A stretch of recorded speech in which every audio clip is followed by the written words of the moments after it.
A 3D animációk világában az alapvető technikák és fogalmak kulcsfontosságúak ahhoz, hogy élethű mozgásokat hozzunk létre. A kulcsok és görbék az animációk alapját képezik, lehetővé téve számunkra a különböző paraméterek, mint pozíció, méret, forgatás animálását. De nem csak mozgásokat lehet animálni, szín, textúra és még arcmimika is változhat egy jól megtervezett animációban. A 3D grafika kezdetén a legelterjedtebb módszer a sép-alapú animáció volt, ahol a különböző alakzatokat, modelleket és karaktereket alapvetően vertexek mozgatásával animáltak. Ezt követően jelentek meg a csontvászszerű segédeszközök, amelyek a vertexek csontokhoz súlyozott mozgatásával kínálnak precízebb és rugalmasabb mozgásokat. Az animációs eszköztárban a forward kinematik volt az elsődleges módszer, de a modern animációkban egyre inkább teret nyert az inverse kinematika, amely lehetővé teszi a sokkal intuitívabb és hatékonyabb irányítást különösen bonyolultabb mozgásoknál. Mi a kulcs és mi a célja? Az animációk egyik alapvető elemei a kulcsok.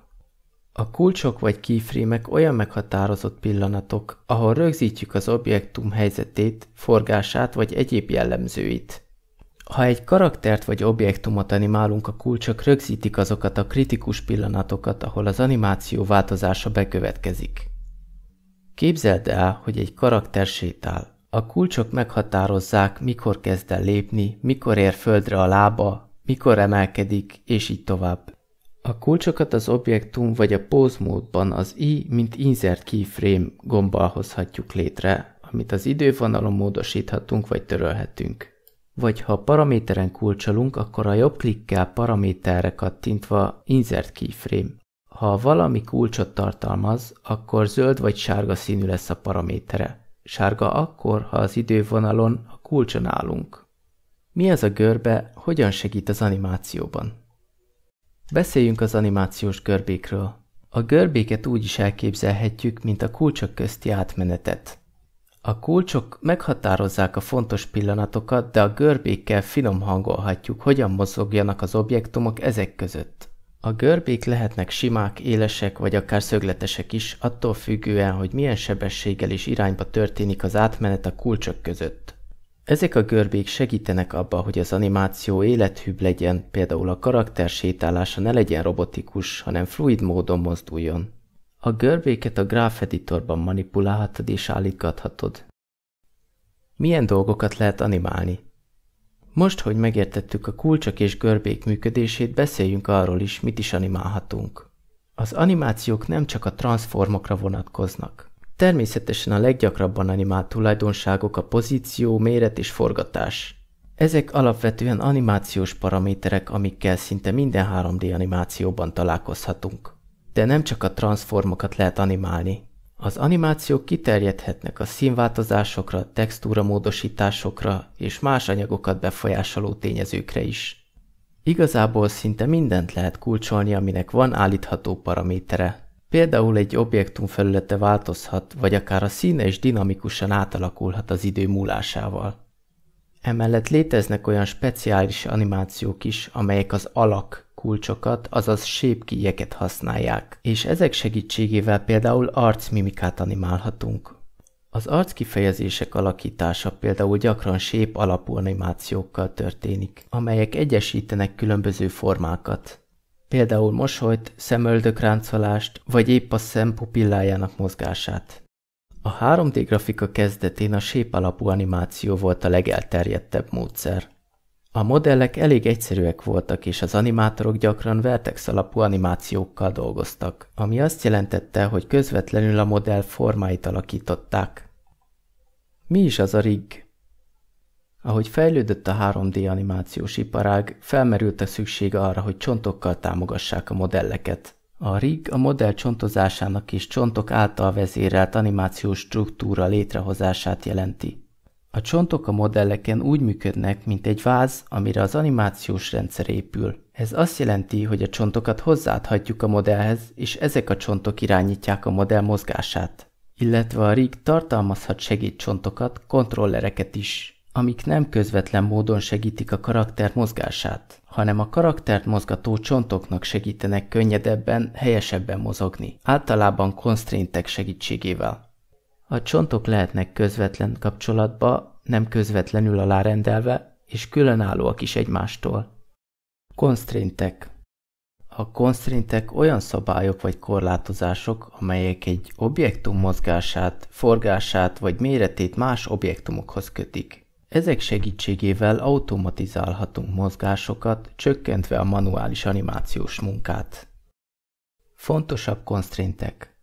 Child-off. Egy objektum követi a másik mozgását, de megtartja saját beállításait. Hasonló az alárendeléshez, de nem ugyanaz. Copy transform. Egy objektum teljesen másolja egy másik mozgását, forgását vagy méretváltozását. Track to. Az adott objektum mindig egy adott célpontra néz. Inverse kinematic. Egy végtag végét mozgatva a csontok automatikusan igazodnak, tudják, hogy kell hajolnia. Limit constraints. Korlátozza az objektum mozgását vagy forgását egy adott tartományra. A többiről nagyon jó dokumentációt találsz a Blender dokumentumai között, amit a leírásban megtalálsz. Forward és inverse kinematika. Mi a különbség? Az animációban forward kinematika és inverse kinematika két különböző megközelítést jelent. Forward kinematika. Az FK lényege, hogy a csontokat egyenként mozgatjuk, és az összes alárendelt csont ennek megfelelően követi a mozgást. Például, ha a kar vállát mozgatjuk, az alkar és a kéz automatikusan követni fogja a váll mozgását. Ez egy viszonylag egyszerű, de korlátozott rendszer. Inverse kinematika. Az IK fordított megközelítést alkalmaz. Itt a mozgást a végpontok, például a kéz vagy a láb pozíciójának meghatározásával kezdjük, és a rendszer automatikusan kiszámolja, hogy a csontok hogyan mozogjanak a kívánt pozíció eléréséhez. Az IK rendkívül hasznos például, amikor egy karakter keze elér egy objektumot, vagy valamihez el kell érnie, de nem akarjuk manuálisan mozgatni az összes csontot. Hogyan hozhatunk létre csontvázat, armature-t, és köthetjük a modellhez? Armature létrehozása.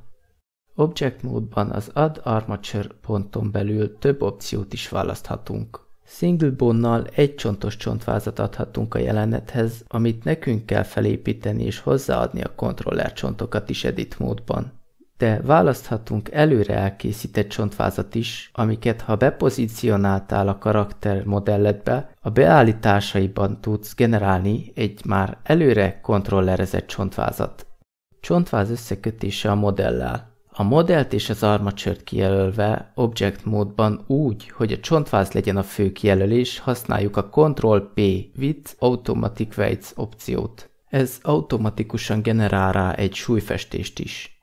Majd Weight Paint módba finomíthatod az automatikusan generált súlyozást. Összegzés. Az animációs eszközök, mint a kulcsok, görbék, riggelés, kinematika és súlyfestés mind segítenek abba, hogy a 3D modellek úgy mozogjanak, ahogy elképzeltük. Ha tetszett a videó, dobj egy lájkot és iratkozz fel. A következő videóban a render alapokról lesz szó.